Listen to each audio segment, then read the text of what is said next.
And as you all know, today or tonight is the 14th of Feb 2015. And the first question that we have for today is from Abdul Rahman. She says, what's the ruling on celebrating Valentine's Day? And we could go on talking about the history of Valentine's Day and its origin as a pagan festival, then turned into a Christian festival. And it's sufficient for us as Muslims to know that it has nothing to do with Islam. And it's called Saint Valentine's Day. So it's even not related to Islam, it's related to other religions. But I will not go to that. Celebrating Valentine's Day, whether by giving gifts or receiving them or selling red roses or wearing red clothes or sending postcards, all of this is totally prohibited in Islam. The Prophet said, alayhi salatu wasalam, whoever imitates a people, he is considered to be among them, with them, from them. And this is very scary because it shows that if you imitate these people, then there's a possibility that you will be with them on the Day of Judgment and part of them.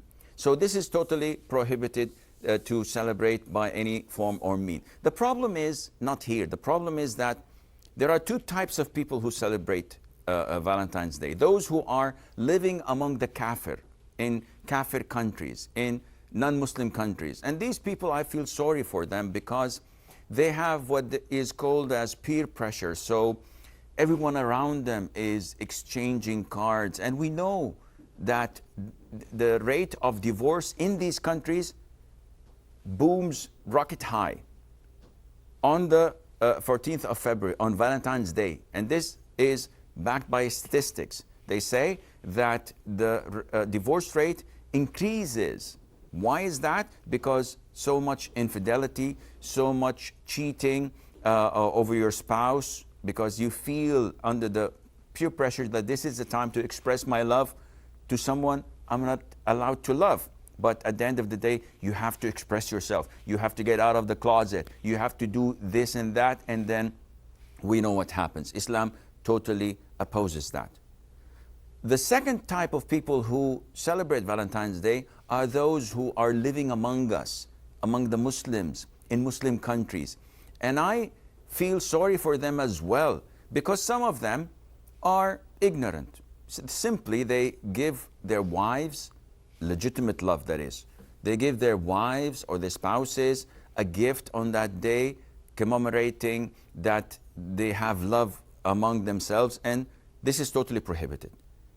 Muslim loves his spouse or her spouse 24/7, the whole year, not to express it in one day per year and pretend that to love one another. The other type of people who celebrate this are those who are indulged in haram relationships. So boyfriend, girlfriend, colleague at school, and no matter how many times scholars tell them that this is haram, this is against Islam, blah, blah, blah, they would not listen because they have this rebellious feeling. They inside do not love Islam. They want to rebel. They feel this resentment. They have this inferiority complex in them, feeling that whatever Islam tells them to do makes them second class.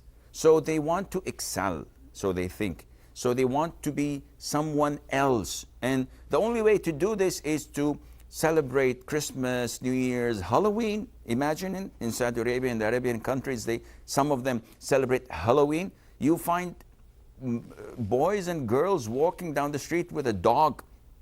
What is this? Is this part of a culture? Is this part of a religion? They could care less because they want to stand out in a crowd.